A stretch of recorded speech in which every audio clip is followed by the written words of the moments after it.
بسم الله والصلاة والسلام على رسول الله. السلام عليكم، مرحبا بكم في قناتي من مطبخ عبد الرؤوف.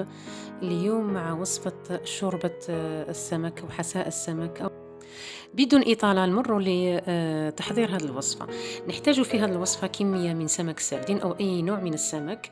نصف ملعقة ملح، ملعقة كبيرة كزبر، ملعقة صغيرة فلفل أسود، ملعقة صغيرة كركم، 3 حبات سنارية أو جزر مقطعة بهذه الطريقة، حبة بطاطا كبيرة مقطعة بهذه الطريقة، حبة نتاع جريوات، حبة نتاع اللفت، حبة بصل متوسطة، 2 سنات ثوم والقليل من الزيت.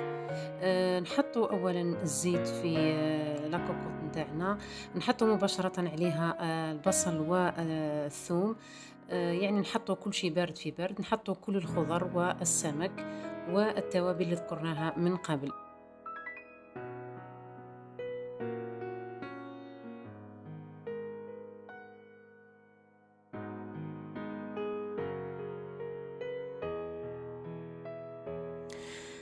نحطّو فوق البصل والثوم هاذوك الخضر اللي كنا ذكرناهم من قبل، ونحط لا كوكوط نتاعنا فوق نار تكون هادية باش تتقلى هذيك الخضر مع السمك.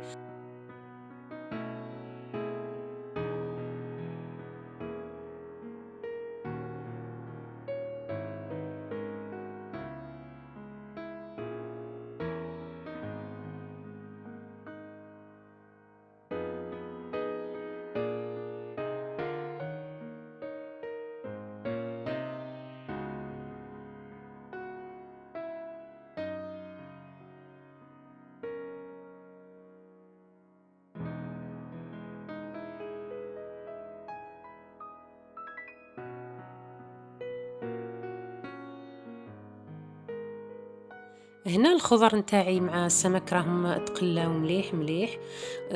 نمرقوهم بماء ساخن حتى تتغطى هذيك الخضر كامل بالماء، ونقلى كوكوط مدة نصف ساعة.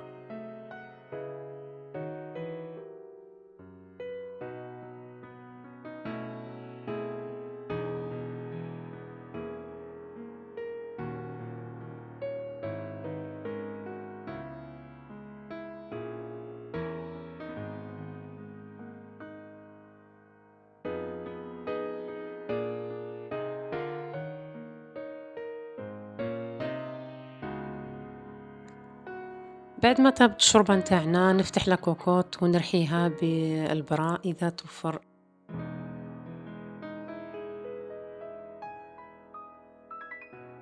بعد ما رحيت الشوربة قدمتها في صحن ورافقتها مع قطعة خبز محمصة مدهونة بصلصة نتاع مايونيز مع الهريسة. ما تنساوش تدعموا القناة باللايك وتفعيل الجرس والاشتراك. سلام.